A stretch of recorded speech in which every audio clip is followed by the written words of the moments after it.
Good morning, everybody. Good morning. All right, can we get a little pep in our step this morning? Good morning, everybody. Good morning. All right, that's more like it. Sound very well. Y'all looking good this morning? Thank you. All right, so what I would like to do is present somebody to you who is near and dear to my heart. Who is near and dear to my heart. Karen Jameson. Now, Karen Jameson is a person, I won't tell you all the things that I know about her, but what I will tell you is that she is a magnificent woman. So, without further ado, I'd like to introduce Karen Jameson. Come on, Karen. Yeah.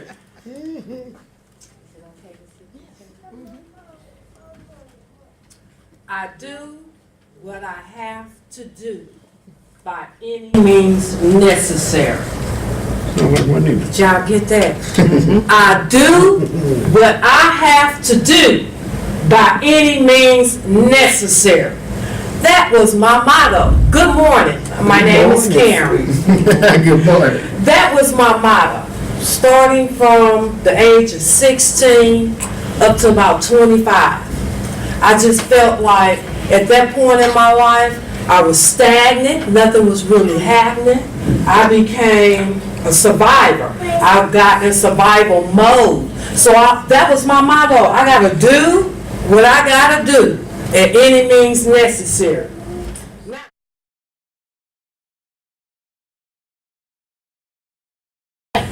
Okay. That mindset has two dynamics in my life. The first dynamic was when I was young, it did not always work because I was not educated to laws. I was educated to, driven to, I need to make it through the day. I got a bill I need to pay. I'm on the hustle. I need to do whatever I need to do to get what I need to get for me and my family. That went well, working 2 jobs. My first job was with a nonprofit organization, and believe it or not, I worked that job for 35 years. Nonprofit organization, I was a homemaker. It was for senior citizens aged 60 years or older, and I went in, I cleaned up their home, and I assisted them. It just didn't pay enough. It just kept me having to do part-time jobs like this time of year. I needed a part-time job to make the ends meet just to make it to Christmas, to get my children whatever I thought their needs was for Christmas. And then about 15 years into this part-time job, I had a car accident.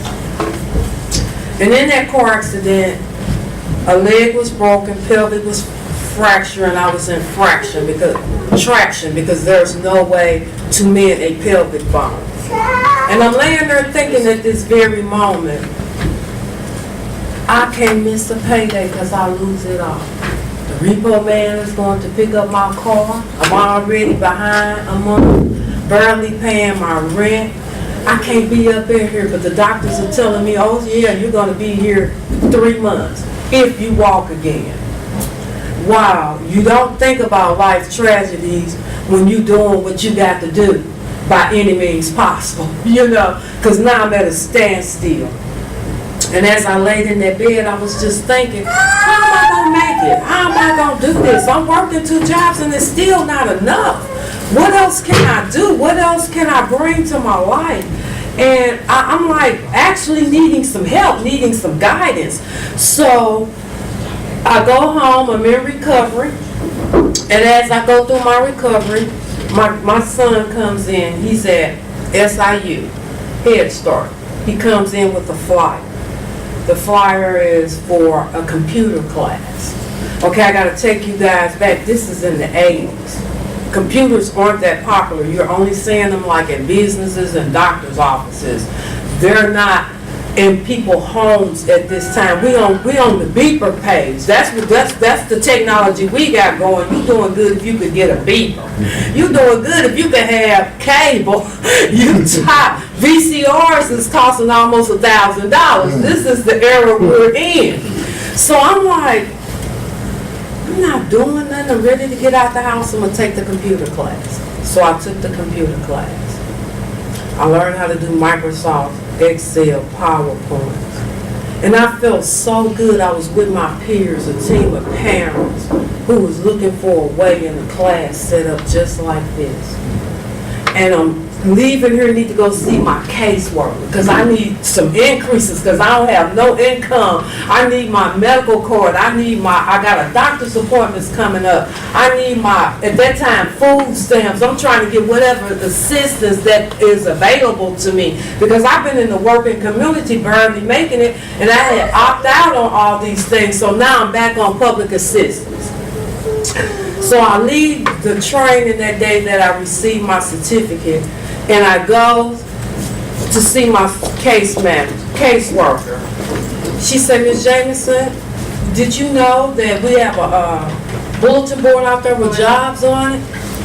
I'm like, okay, let me go see what's out there. I see the agency that I'm working at, they're looking for an office manager. And I'm like, I got my certification in Microsoft. I got some type of certification outside of a high school diploma that I can utilize. I leave there, I go apply, boom, I get the job. I'm working, I'm feeling good about myself, I'm making a little bit more money, I'm back on my feet, I'm returning, but I'm returning different. My any means by possible, I gotta get what I gotta get has changed. I'm now thinking, if I could get a certification in computer, and I was not a great student in high school, barely wasn't really in tune, I could do the same. I'm gonna go back and get me a degree. Thought about it. I'm 35, 36, somewhere in there. I got 2 kids, a husband, and a whole lot of issues. And I'm talking about going back to school, and I didn't do good in it the first time. Barely made it up out there. And I got to thinking, I got to do what I got to do by any means necessary. I wrote Swick a letter, and I'm going to share it with you all. You can pass it around. This is my fax to Swick. I kept it. I kept it because when I first got out of high school, I went to Swick and they basically kicked me out because I had flunked every class and got incomplete, was not going. So I needed to write a letter. This letter was wrote July the 23rd, 01. And I was explaining my behavior from the fall of 1985. Okay, so I'm going to pass this around so that you guys can look at that. So now I'm explaining why I was a failure at 20. Because now I need a facility to take me back. This is a junior college. My transcript is either F's, incompletes, or all zeros. And I had to think about it. I just got to tell my story because I got to do what I got to do by any means necessary. I had not written since high school to anybody. I'm not really comfortable with my penmanship or how I am expressing myself on paper because that was an issue for me. That was a fear for me at high school. I felt I was not a good writer. But I sit down and I took my time and I picked that letter out and I submitted it. And when I submitted it, I got a response in the mail from the board at Southwestern Illinois College saying, ma'am, we've received your request and we're going to give you one more chance. And I'm thinking, at this point, just picked up a second job. I'm working at Payless Shoe Store. I'm still working at Nancy Bates as a supervisor. And now I'm trying to go back to school and I can't let nothing go because I'm still in the same boat. I'm strapped for cash all the time. But in the process of doing that, I returned to school. I stuck with it. I graduated, and I felt good, and I didn't go to that graduation when I got my associate's degree. And my family was like, you graduated, you not gonna go? No. Well, why not you going? My sister is like a mom/hero in my life. I said, that's not the one I'm going to. I went on, after I left Southwestern Illinois College, I applied for UMSL. When I left Southwest Illinois College, that fear of writing was still there. And I failed that English class, so I had to go back. I took that English class 3 times and passed it with a C, and my counselor said, C will get you up out of here to see you a degree. But what it did was, my GPA was like 2.5, because I got a C on there. And I'm like, okay, I'll work on my GPA, I'm gonna go ahead. And it was hard to get a college to accept me once you're already in school, and that's considered a low GPA. So UMSL accept me, and SIUE is my family alumni, and they accepted me. But I chose UMSL. UMSL stands for the University of Missouri, St. Louis. Now I'm going out the state to go to college. Why is that so important to me? I needed diversity. I needed to be somewhere where I felt that the people could relate to me. I needed to be somewhere that catered to me as a working mom, and I needed to go to school at night. I needed to do some classes online. I needed to do what I had to do to get what I needed. And these were my options, and this school catered more to my needs. I finished my degree with my bachelor's at UMSL, and I didn't go to the graduation. My sister said, okay, we going to the graduation. My mom talked to me, girl, you graduating with your bachelor's degree. Girl, come on, we gonna celebrate. I ain't going. What you mean you're not going? I said, I'm not there yet. My sister said, well, what else you want to get? I said, I'll let you know when I finish. I waited about 6 months, and I went back and I applied for the master's program. Master's program, what nobody told me is that you're at cum laude status when you go into the master's program 3.0. Your GPA is high. So I had to take a few classes outside of my bachelor's degree to get my GPA. The social worker said, just take classes you know you're going to pass. Well, those classes was the hardest ones I had ever taken in college. This was supposed to be easy. Honestly, I went into media trying to get my GPA up, and you would think media classes was going to be easy to get a degree in. I struggled from learning how to really work a camera to learning how to edit videos. All this is in media, and I'm thinking all I need is a couple of A's to get my GPA up so I can get in the master's program. And I struggled, but I made it. You know why? Because I do what I have to do. All right, now it's catching on. So I go into the master's program. I received my master's degree. I'm getting ready to graduate. There's an ice storm going on. December the 12th, 2013-14. And my sister said, we going to the graduation? I said, yeah, we going to this. And she said, you picked the one with the ice storm, baby? I said, girl, I did what I had to do. Do you hear me? To get what I needed at all means necessary. I'm going to this graduation. And we slid on there. My husband put chains on his tie. We was the only ones out there. When I said, I don't care if I'm the only one that so I'm walking down that aisle. And when I got there, we graduated. And God is so good. And after I graduated, that was not enough. I decided to go back and get me some certifications. I decided I'm going to go to public service. I guess I'm said we ain't gonna never get rid of her. So I went to public service and I did me a master certification in nonprofit organization. And my first instructor I am, think the big head sister. I walk up in that class, I got a master's degree. Can I help you? And that instructor beat me down so bad with my writing. Here I am, I have complete, that's my fear, writing. Here it is, staring me in the face again.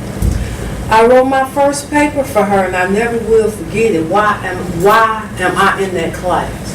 Now, it should be easy to write a paper. I don't have to do no research. I got to tell about me. I should shine. I should be able to write and shine. I got an F on that paper. She said, you say you have a master's degree, ma'am? I said, yes, ma'am. And I almost felt like my daughter in the 5th grade. She don't like me. She can't like me. She failed me. I was so intimidated and upset. And every paper I would write, she would scrutinize this paper so bad until I really wanted to drop the class. And I was prepared to drop that class. And I'm like, she don't know who she dealing with. And then I had to think about, I got to do what I got to do by any means necessary. I made up excuses that this woman was prejudiced. I made up excuses she don't like me because I'm tall and she's short. I had some excuses she don't like how I wear my hair. I said she always want me to stand up in class. She's always trying to intimidate me. So I said, okay, it's time to make an appointment to the office because I'm at a D in a master's program in her class. This is going to hurt my GPA. I go to her office, I said, Miss So-and-so, what is your problem? I said, I already know what your problem is. I said, your problem is you jealous. Ain't we quick to think people jealous of us? And that woman gave me the look as if, what do you have for me to even be jealous of? She said, no, Miss Jameson, I'm not jealous of you. I see something you don't see in yourself. And I said, what would that be? She said, the greatest writer I've ever encountered. I don't receive that. Nobody never told me that. She said, I'm just trying to bring it out of you. She said, it's there. And I was at a low D in her class, and I had 2 more papers to write. And I went home and I thought about what this woman said, because that's important when somebody else see what you don't see. And I began to say, where is it at? I got to pull this up out of me, because this lady, what I thought was intimidating, she was making me a thinker. Because if you could think of all the excuses why you can't do it, start giving me some excuses why you can do it. I got to do what I got to do by any means necessary. And I think I started living in the library. And when I got done, and I presented her my last paper, I'm not going to tell y'all I got an A out of her class, I got a B-. But this is the letter from her. And I'm going to pass this around so that you guys, because anything I talk to you about, I want you to have proof. You need to see it. This letter is from her. She writes me in January. I can't remember the year. And what she says is, I was so impressed with your final paper, your research paper. I'm entering it into the library of education for nonprofit students to learn how to write a grant. Now this was the lady that I knew, I was like, wow. Wow. Won't he do it? Won't he do it? I'm like, wow. You got to put the work in to get what you want, but it's by any means necessary. If you stay up all night thinking about how to plot out a situation, why don't you stay up all night thinking about how to plot into a situation? One that's positive, one that works for you, one that gives you what you need to be successful. So I said, okay, I did a few more certifications. I got some on my back, because I'm proud. Because you got to remember, I graduated from Eastside in 1984 with a 1.9 GPA. So now I am at 4.0, and I'm in college. I am proud of me. This is something I never saw my life as. So what is all this education doing for you, Miss Cameron? Okay, anybody could go out and get an education. That may not be your thing. I told you that story for several reasons. Education may not be your thing, but if it's a good job that's your thing, go where that job is. If If you think you see yourself at Bowen, go to Bowen and sit on that parking lot. Go in and ask the receptionist, how are you doing? Can I go to the bathroom? You walking in what you want. You see what I'm saying? You got to put yourself there. You got to feel it. You got to believe in you, and even when things are bad, and believe me, when you're going through some things, you don't have the same friends that you started off with. And I used to couldn't understand that. I used to party all night long. My nephews was my babysitter. The weekend was for me and my buddies. Those turned into study hours. My friends were still partying. I was doing another kind of party. Let's get Karen smart. Let's get Karen where she trying to go. Because at the end of the day, none of those people could pay my bills. What they could do is have sympathy and empathy for me and then talk about me when I lose the things that once they praised me for having. Because the repo man was good coming to my house every 2 years. I'm just keeping it real. You got to move every other year because you're ready. I want to be a homeowner. I had to do something about that. And you wouldn't think education is important. No, it don't mean you need a master's degree to be a homeowner, but you need to be taking yourself down there to the Urban League and taking that 2-day class and let them train you on how to be a homeowner. And then you need to calculate up all that money you done spent for rent. And I'm going to tell you something a little bit different, and this is a sidebar. I have a family member that gets Section 8. She was cool with that. I'm still waiting on Section 8 to call me. They never call me. I'm like, well, how is everybody getting Section 8? And I've been on the list for 40 years and never got called. I am for real. They have never called me.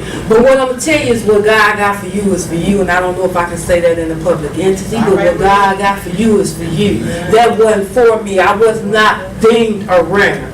I was deemed to be an owner. No, I did not take the traditional way and go to a bank and sign for a mortgage. My first house I bought, I put in a layaway. Because I'm a sister, okay, in any means possible. I went to a real estate agent. I want to buy a home. What you got? I got a house bond for these. You need $5,000 down. I'm on public aid working part-time, getting a medical card, $5,000. Okay, income tax in January. I see you in January. And I came back, and me and my sister put our funds together, and we were still $1,000 short. I said, can we make payments on that last $1,000? He said, sure. When we finished paying that $1,000, we was moving. We bought our first house bond for these. See, it ain't how you get finished. It ain't how you go through the process, as long as you know how you finish. Everything don't work for everybody. My second house, I was able to finally go to a bank because they gave me time to build my credit up. They gave me time to establish me some credit so that because I had a mission I was on. And when I completed that mission, I just would tell my sister, girl, we moving next year. You got to speak it. We would get up on Sundays and go to church, and when we would leave church and come back home, she said, where we going? So we ain't going home. We riding in this neighborhood. Girl, we ain't going to never buy no house in this neighborhood. We going to ride in this neighborhood. Guess where we live? In the neighborhood we thought we could never buy a house in, okay? Which is Cahokia.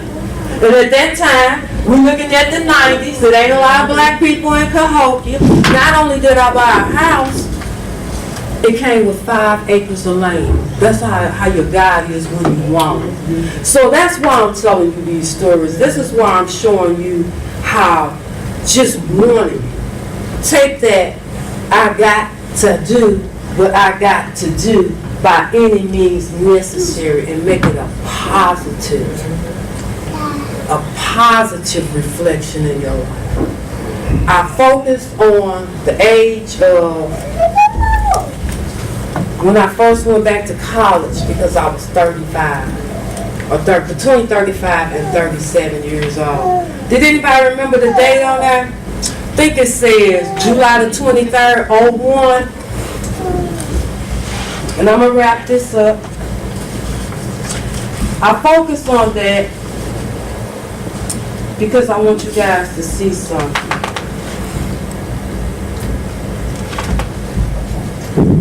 If it ain't for you, fine, I'm not being a showboat. I just need to check the date on it.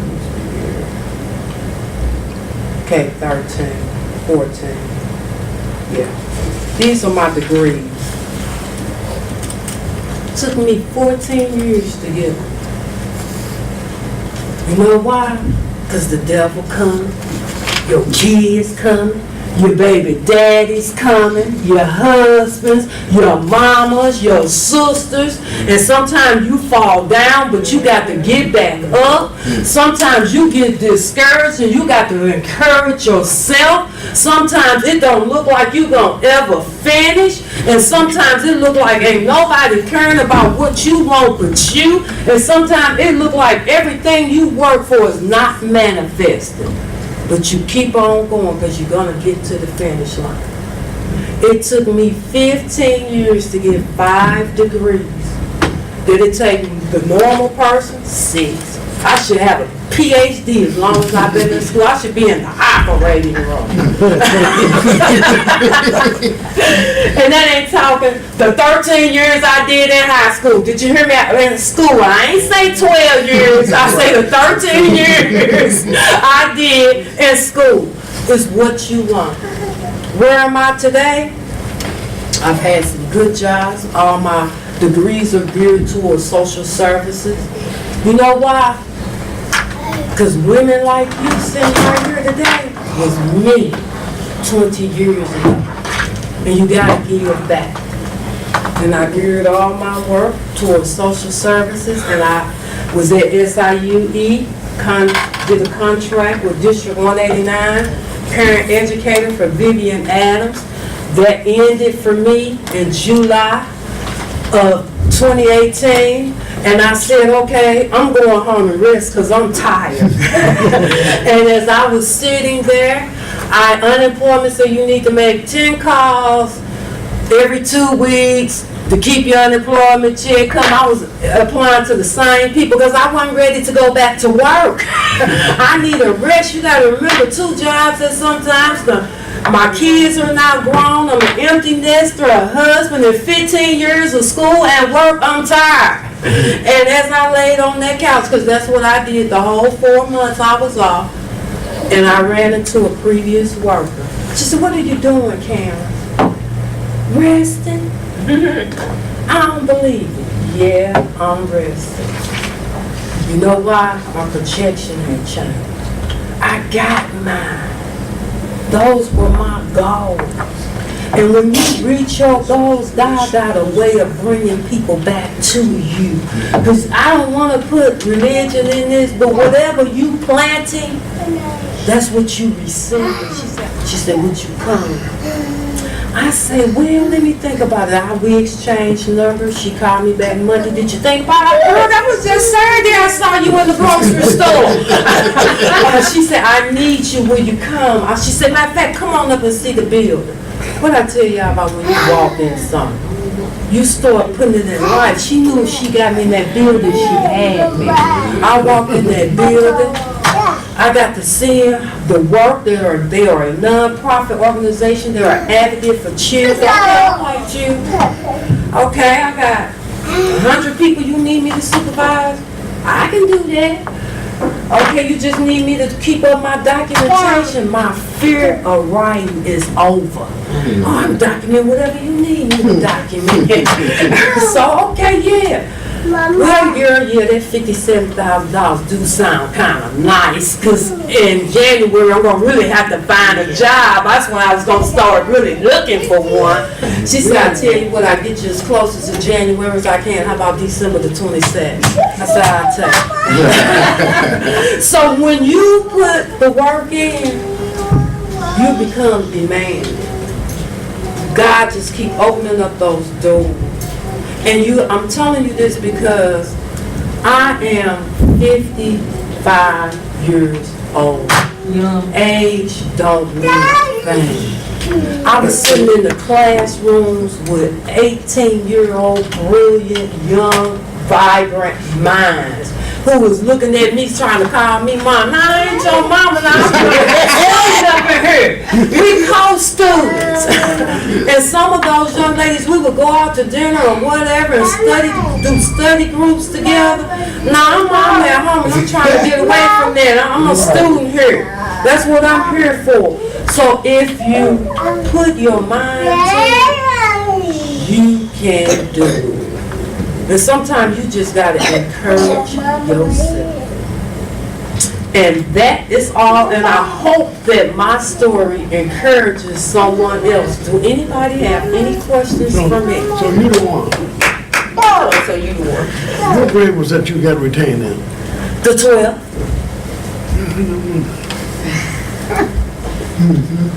The 12. They can do that? Yeah, they can do that. You don't come to school, you don't graduate. Because if you keep missing half credits when it's time to graduate, if you don't have that full amount of credits, and I'm gonna tell you something District 189 did that year. I went to summer school, but they stopped December graduations. And that meant I had to come out at 84. Now you talking about a beat down on all them days I was skipping. I was like, Lord, it's paying off now. So I graduated in 84, but guess what? The class of 84 has been good to me and supported me in all of a lot of my endeavors. So God knew what was best for me. I don't even want to see 83, the ones I was skipping with. Okay, yes ma'am. So the program that you made now, is it the same program that I sent you with Vivian Adams? No, that is a different program. Vivian Adams, I was a supervisor coordinator for the parent educators. And what we did in that program was I was hired with SIU, and we were contracted with District 189. And basically what our goal and mission was up under that program was to educate parents on the resources out here that are available to them to get the things and whatever the issues was in your family, to get you assistance and help and lead you in the right direction. What ended up happening was the state came in and audited the programs. And during the audit, it was determined that both Preschool for All and Head Start were duplicating services. So what they've done now is they combined them. And when they combined them, of course, seniority outweighs anything. So that booted me out, because I'm the new kid on the block. But that's all right, because God was good, because look at where I'm at now. So when your work speaks for itself, it'll always be work for it. It just happens that way. When we went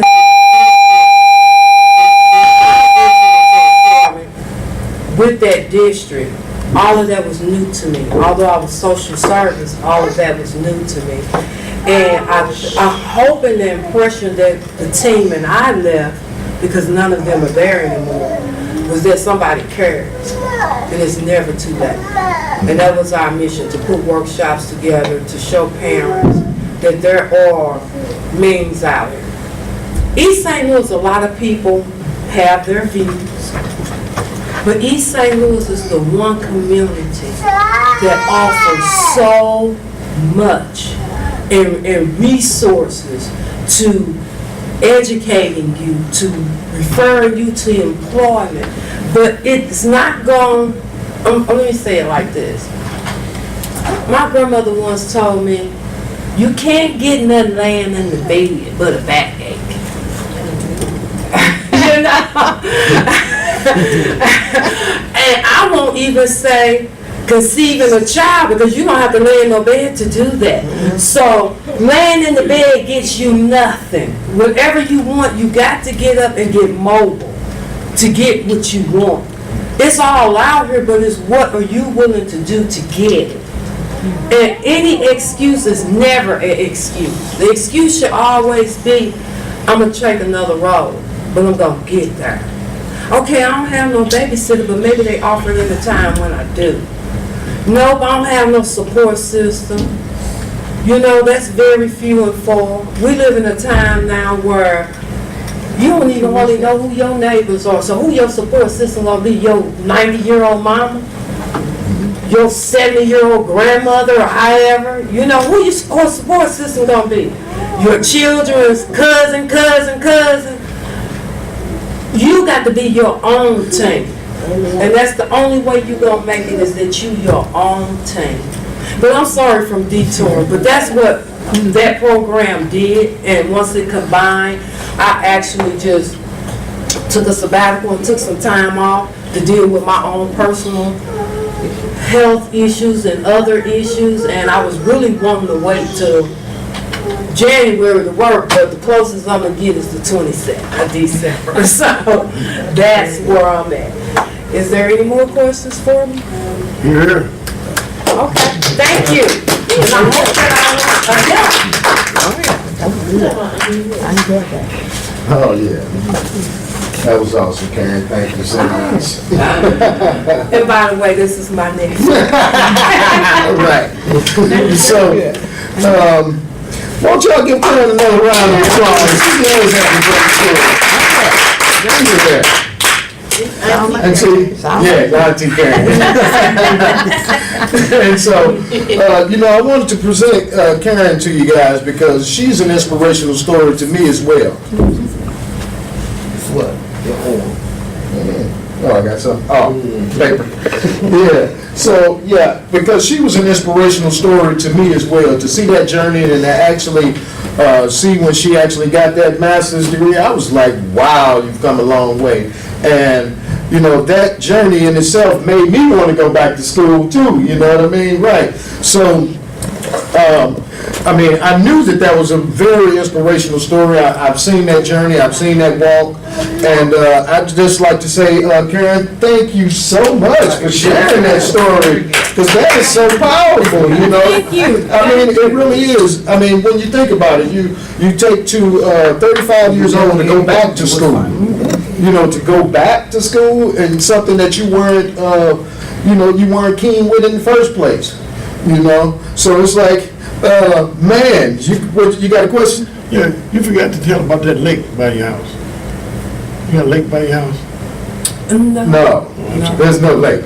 Yeah, so, but it is a very nice house though, I got to tell you that. It is a very, matter of fact, it's the best house in Cahokia, to be honest with you. It's like a mansion for real. It's really, really nice. Yeah, super nice, man. One of the best houses that I've been in this area, including beating out some of them old Fallon houses. Seriously, now. Oh, wow. Seriously, it's really nice, really nice. But I just like to say to our parent mentors, what we want to do is present somebody on training day. We want to present people on training day that can be an inspiration to all of us. And, not just you guys, to me as well. They've been an inspiration to me as well. So I just like to share those stories so that we can walk that walk together, because we all are a part of each other. Hi, I'm Terrence Taylor with Community Development Sustainable Solutions, and I'm here today at Annette Officer Elementary School for our training day again. And today we had the lovely Miss Karen Jameson. Yes, and she actually did a great presentation. She spoke about her journey to getting her master's degree today with the parent mentors. And I'd just like to ask you, Karen, how did you feel about speaking with some parents that actually are pretty much on the beginning part of that journey like you were? It was actually an honor, and it's an honor when you can go back and give back to the community and parents, which I was some of those parents that I've met today, and show them that it is possible. You can reach your goals. If you work hard enough, anything is possible. Awesome. And that's true. And for some of you at home as well, you need to heed that message, because we're talking about somebody who went back to school at the age of 35 years old and end up receiving her master's degree, after what, how many years? It actually took me 15 years. Wow. It took me 15 years, but that also includes master certifications and other certifications. Wow. So, yeah, just a couple of hours a week. No set pace. Awesome, awesome. See what you can achieve, when you put your mind to it. And that's one of the parts of the story that I really gravitated to, was that, you persevered. Yes. There was a lot of ways and a lot of places that you could have stopped and everything could have went wrong, but you stayed the course even through all of that, so. Yes, yes, you have to want it. And of course, obstacles are going to come into play. And when they do, sometimes you have to step back, rethink things, readjust, reassess, and move forward. All right. Never forget the prize. All right. Yeah. And see, so today is training day for our parent mentors. So, you know, we're always asking for an evaluation from ourselves and our own members. But since you were part of that program today, I'd also like to ask you for an evaluation of our program. I think it is a great program. It is actually a similar program that I attended that started my journey. Oh, okay. Yeah, so when you put the time in, someone is listening, and they would not be here if they were not looking for an opportunity to better themselves. Absolutely. So the program works. All right. It works. All right. And the best way to do it is to just keep doing what you're doing. Absolutely. You're introducing people that have been in their shoes, and they're looking at a futuristic look of themselves. So sometimes if you see the goal and you're able to touch the goal, you can attain it. Absolutely. And man, I thank you, and I thank you for that evaluation. You actually hit it right on the point. So I appreciate you, and thank you so much for showing up and actually mentoring the mentors today, okay? Okay, thank you. It was an honor, and good luck. No problem.